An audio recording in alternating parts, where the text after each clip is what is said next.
the ad hoc committee on the Chikangawa plane crash inquiry, where I'm expected to testify on the chronology of events from the time the late Vice President returned from South Korea until his travel on 10th June, including communications, travel preparations, and interactions departure. May I seek your indulgence, Chair, to go a bit further than 10th of June as per the summons? You may proceed. Thank you. Here is my submission. We departed the Republic of Korea on the 6th of June 2024, and we spent a night in Dubai. The next morning, we left Dubai on 7th of June 2024 for South Africa. Upon arrival in South Africa, I collected our daughter from school to join us in the hotel where we were staying, and that evening we sat down to dinner together in the hotel restaurant. During dinner, Dr. Chilima got a message that was clearly bad news. I asked what had happened, and he said that his friend, Mr. Raf Kasambara SC, had died. We were all in shock. I recall he tried to call Mrs. Maggie Kasambara, but she wasn't picking up, understandably so. At the time, two of his good friends, Mr. Tutu Kachingwesisia and Mr. Moses Ntakoma, were waiting for him to finish dinner for a chat. After the message, he excused himself to meet his friends and to try to get more details of the sudden death. By the end of the night, we had learned that Mr. Kasambara had died in Lilongwe and that he would be brought to Blantyre, upon which further programs would be advised. During the 8th of June, Dr. Chilima continued to engage the Kasambara family on the planned way forward. In the meantime, we had planned to spend the Saturday visiting the sick and buying a few personal items. As planned, we went to see Honorable Lucius Banda in hospital. We saw Mr. Nkondola Uka and the family of Right Honorable Kumbo Kachale, who had a child in the hospital. Thereafter, Dr. Chilima had meetings with various friends and colleagues, which went on for the rest of the day and well into the evening. During this time, he informed me that there were discussions on where the late Mr. Kasambara would be buried, noting that he might either be buried in Blantyre or in Katabe. Later that evening, Dr. Chilima informed me that the burial would take place in Katabe. He then informed me that depending on which day the burial would occur, he might not be able to attend as the President was going on an official trip. We discussed and agreed that I would go in his place should he be unable to do so. He was grateful because he knew that I had a PhD proposal resubmission due on the 11th of June at 2 p.m. He informed me that he would instruct his office to make the appropriate arrangements for my travel to Nkatabe for the burial ceremony on the confirmed date. On the morning of the 9th, as we were returning to Malawi, he informed me that there had been a change of plan and that Mr. Kasambara would be flown to Nkatabe that afternoon.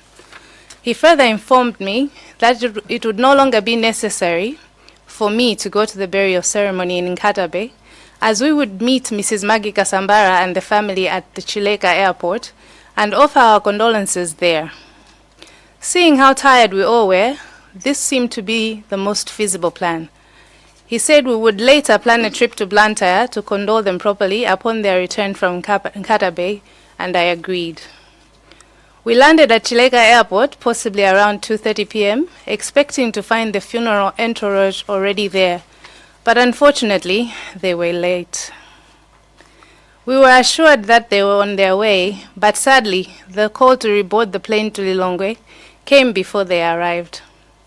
Dr. Chilima noted that the plane had to proceed to Nairobi, and we could not ask them to delay just for our programs, as that would have been selfish of us. I later learned that they missed us by less than 10 minutes. He informed me that he would advise me on the way forward, since we had been unable to meet and offer our condolences to the Kasambara family in Blantyre as planned. Upon arrival in Lilongwe, he went straight into various meetings, and I in turn proceeded to work on my proposal resubmission.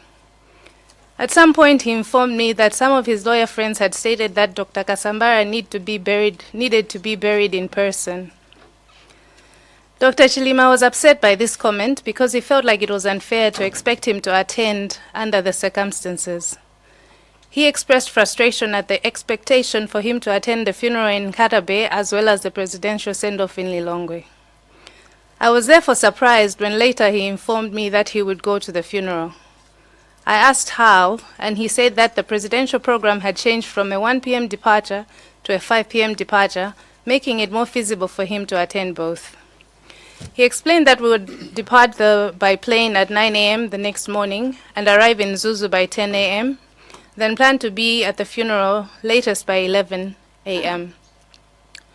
The plan was to return to the airport by 2 p.m. or 2:30 p.m. in order to make sure that we return to Lilongwe by 3:30 p.m., in ample time to see the president off. He then proceeded to bed and I continued working until around 2 a.m. After about 3 hours of rest, I continued to work on my submission in the morning while he went to church around 5:45 a.m. Upon his return from Holy Mass, he asked how I was progressing with my submission, and I told him I still had a lot of reading and writing to do. I then asked whether it was possible for me to stay to continue working on my submission. He agreed and urged me to ensure that I met the deadline as required. I continued working while he went to the gym between 7 and 8 a.m. Later, we said our usual goodbyes and he left. I got a text from him around 9 in the morning telling me that he had boarded, and I responded by wishing him a safe trip Mwambwe.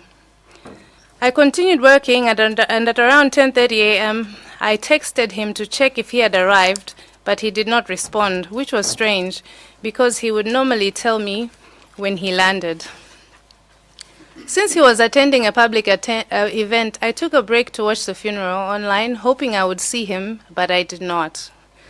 I continued working on my submission. However, in between sessions, I would check my phone, but there was still nothing. In the afternoon, around 1:30, I tried to contact him again, but there was nothing. There was no response. I assumed that he was driving back to Nzuzu Airport for Lilongwe. I anticipated that he would be landing in Lilongwe around 3 to 3:30 p.m. and would call me back when free. Around 3 p.m., I heard the voice of Mrs. Grace Varela calling me from downstairs. I told her I was coming down, but she said she was coming up to where I was, which I found to be very strange because I was in our private quarters. And immediately when she said that, I rushed to her. When I saw her face, I knew that something was wrong, and I asked her what it was, and she informed me that the plane was missing. The news didn't register, and I immediately started calling Saulos. I tried him a few times, but the phone still remained off. I asked her what time he had left the funeral, because at that moment my understanding was that the plane went missing on its way back to Lilongwe. The idea that it had been missing since morning didn't even occur to me. It was simply not plausible. When I was informed that the plane went missing on the way to Mzuzu, I just didn't understand why no one had informed me for over 5 hours. I called my aunt, Miss Rose Gamoto. I called my mother, I called my sister-in-law Maria, I called my children and informed them that the plane carrying their dad was missing. My aunt rushed over, and upon her arrival, she called Father Chatsira in Nguludi and arranged for a virtual Holy Mass immediately. We had the virtual Mass with the hope that they had had an emergency landing somewhere out of reach. I later got a visit from Dr. Laki Sigwese, who came to tell me that the plane had crashed. I remember he used the word crashed. This was when reality began to sink in. At the time, I was working on faith that Dr. Chilima had had an emergency landing somewhere. I still kept trying to call him. When I found out that Madame Chanel was also in the plane, I also tried to call her, but to no avail. I wanted to leave Lilongwe immediately to go and find him, but I was told no one had a destination for me to go to yet. No one knew where the plane had crashed. Everyone discouraged me from going, saying they would find him soon and I could go to him as soon as they found him. I also got a visit from the Inspector General of Police and Honorable Kumbize Chiponda. I don't really recall what they said, but I remember scolding the IG for the delay in searching because it was late evening when they came. I kept asking why it took them so long to start searching. At that time, she could not give a satisfactory answer. Little did I know it would take 23 hours before they found them. That evening, we kept praying, crying, praying. Dr. Chilima has a personal pew in our home, and Aunt Rose and I took turns praying on it all night. It was the longest night of my life. Morning came with no news, just family members pouring in with grief all over their faces. We kept speaking hope and life into the situation. I tried again to leave to join the search, and someone said I had to be in Lilongwe for when our children arrived. Around 11 a.m., I started getting condolence messages from various people. And I would ask them if they had heard something, and they started backtracking and apologizing. Others didn't even respond. I then started to check social media to see if the plane had been found, and on one of the pages, I saw a picture of a plane. I rushed outside to the second in charge of the Vice President's security, Miss Gloria Ntukule, and asked her if the picture was real. And she said she was on the phone with Mr. Limbikani Banda and would respond shortly. As I was anxiously waiting, another picture came on my phone with the aircraft number on it. I showed her the second photo, and as she was about to say something, I heard Mrs. Varela say her husband, Mr. Joshua Varela, said, "We have lost everybody." The world went black. The world is still black. I'm told I became hysterical, and at some point, I must have calmed down enough to remember to call my children before they saw it on social media like I did. I went upstairs to find a quiet place and steeled myself to have the most painful conversation in my life. I informed both children that their father had died in a plane crash just before they too boarded planes to come home. As I was talking to the children, someone came in to say I had to go and sit downstairs because the First Lady was coming and she had to find me seated. I refused. When I went downstairs, I found the house completely full of women, already dressed in black, ministers and others whom I did not know, and the First Lady was also there. Some were taking photos. It was chaotic, uncomfortable, and confusing. After that, we kept getting groups of different people. At some point, 40 clergy from different churches came at once, and I remember one said, "Mulungu salagwitsa, koma ababoka walagwitsa."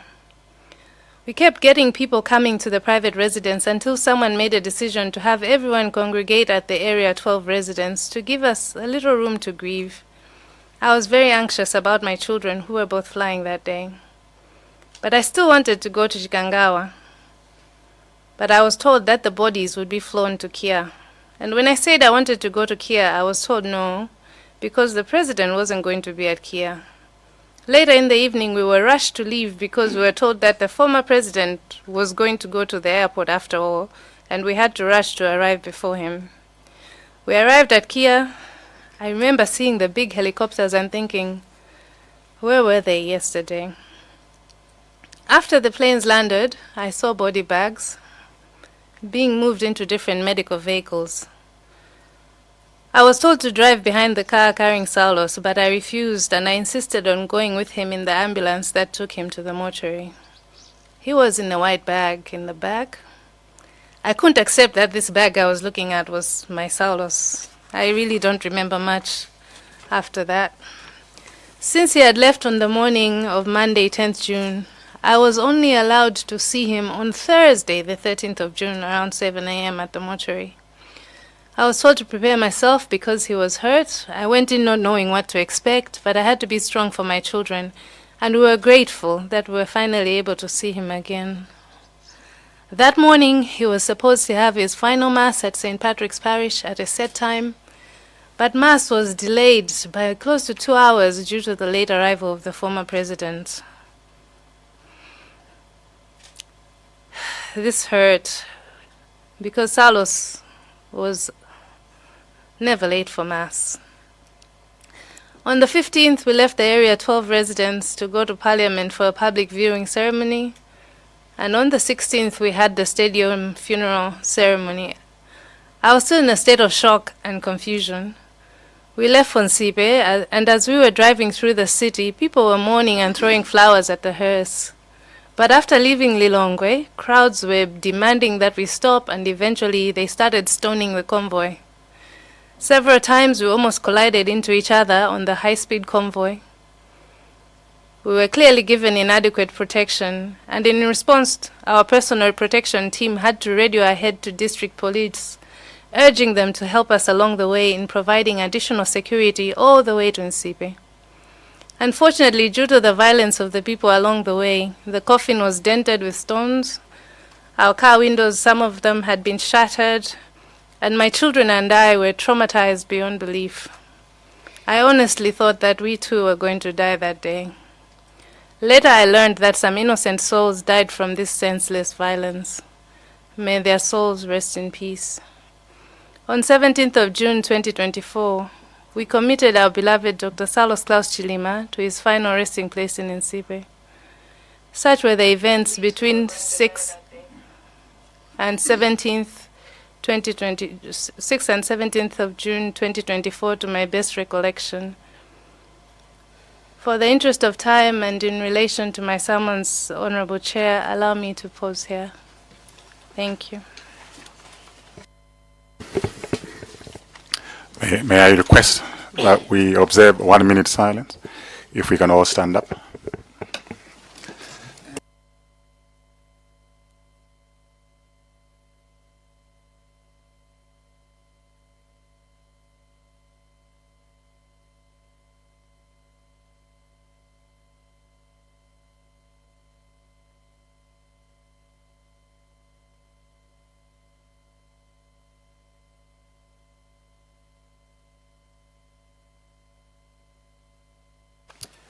May the soul of Dr. Saulos Chilima rest in eternal peace. We may get seated.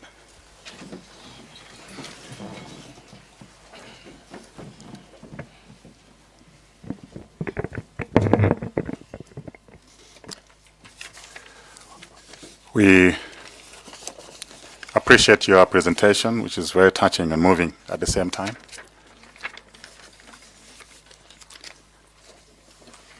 It's not the best of circumstances, but unfortunately we have to revisit the past. So if you may allow us to take you backwards, members may want to ask questions, seek further clarifications. Maybe there are issues that you haven't spoken about here, and members will want to know some of the detail as well. So I will open the floor to members, starting with Mwanza Central. Thank you very much, Chair. Once again, my condolences, Madam Mary, for the loss of your beloved husband.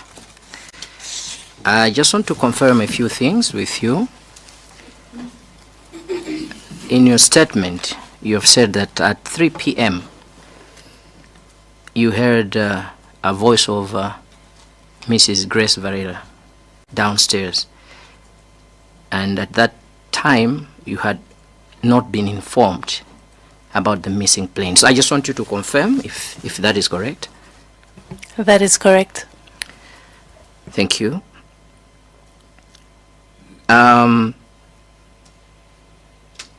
Mr. Sikwese came to you and informed you that the plane had crashed, and that was on the 10th, correct? That is correct. I just also want to confirm that you scolded the IG for the delayed search. Is that correct? Yes. Thank you. In your statement, you have indicated that the president, the former president, came to the mass 2 hours late. Is that correct? Let me clarify. We were waiting for him at the mortuary, and we left the mortuary on a convoy with him to go to the church. So we were waiting to leave for church. So the delay happened as we were waiting outside in the cold at the mortuary. Thank you. Thank you very much. When were you officially informed about the identification of or the location of the plane that was missing? Please clarify. You mean From the officials from government. I'm still waiting. Thank you very much. Chair, that's all from me.